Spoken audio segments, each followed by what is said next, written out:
भाई के बारे में कुछ पढ़ लेते हैं। इनका वृत्तांत जान लो, जीवन परिचय आप लिख सकते हैं बहुत ही आसान से। देखिए, ये हम किसके बारे में पढ़ रहे हैं?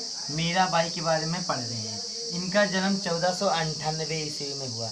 1498 ईस्वी में जन्म स्थान इनका चौकड़ी। कभी याद रखना, जब पलथी मार के बैठते हैं तो उसको तो कहते हैं चौकड़ी। चौकड़ी चौकड़ी कहाँ पे है? मेवाड़। कहाँ है? मेवाड़। मेवाड़ कहाँ है? राजस्थान में है। मेवाड़ कहाँ? महाराणा प्रताप उन्हीं की जगह है मेवाड़, राजस्थान में। भूल गए महाराणा प्रताप को अकबर के सामने। तो चौकड़ी, मेवाड़, राजस्थान। ना आए तो सीधा राजस्थान लिख दिया करो। हाँ, इनके पिता कौन थे? रत्न सिंह थे। कौन थे? रत्न सिंह थे। इनकी माता का नाम दिया ही नहीं, ढूंढिए। इनकी माता बचपन में ही मृत्यु हो गए थे। बहुत दिन पहले। हाँ, बचपन में इसकी इनकी माता का मृत्यु हो गया। अब इनके जो पिता माँ थे, ये बचपन में कहाँ रहते थे? अपने पिता माँ के पास। पिता माँ के पास राव दूधा। इनके पिता माँ कौन थे? राव दूधा। उन्हीं के पास ये रहा करती थी। अपने पिता माँ राव दूधा के पास रहा करती थी। वो भी उनकी प्रारंभिक शिक्षा भी वहीं पे हुई, राव दूधा के यहाँ। और जो राव दूधा थे बहुत धार्मिक स्वभाव के थे। हाँ, नॉर्मल से बोलते चलते बढ़िया। हाँ, और जब मेरा 8 वर्ष की थी जब मेरा 8 साल की थी तो वो कृष्ण की भक्ति करने लगी थी। मतलब मन मन में कृष्ण को अपना पति मानने लगी थी। तो पति स्वीकार कर लिया था उस मीरा ने। तो क्या, और उनका विवाह, मीरा का विवाह किससे हो गया? भोजराज से हो गया। किससे हो गया? भोजराज से हो गया। वो भी चित्तौड़ के महाराणा सांगा के सबसे बड़े पुत्र थे। महाराणा सांगा के सबसे बड़े पुत्र थे कौन? भोजराज। उन्हीं के साथ विवाह हो गया। ठीक है, किसके साथ हो गया? याद कर लीजिए, भोजराज। हाँ, अब कुछ वर्ष बाद इनके पति मर गए। मीरा के पति मर गया, अर्थात मीरा क्या होगी? विधवा हो गई।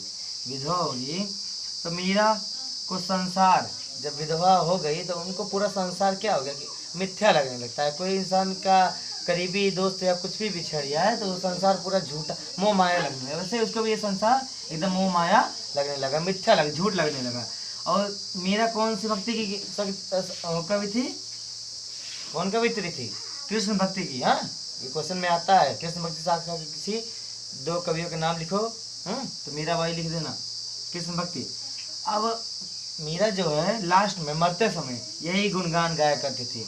हरि तुम हरो जन की पीर, हरि तुम हरो जन की पीर। यही कहते कहते मीरा भगवान की मूर्ति में, अर्थात श्री कृष्ण की मूर्ति में विलीन हो गई, समा गई उसी में। लियो, अंत में उनका लाइन लेना अपने सदर में। उसके बाद इनके मृत्यु 1546 ईस्वी में कहाँ? द्वारका में। द्वारका में बढ़िया श्री कृष्ण की मूर्ति में विलीन हो गई।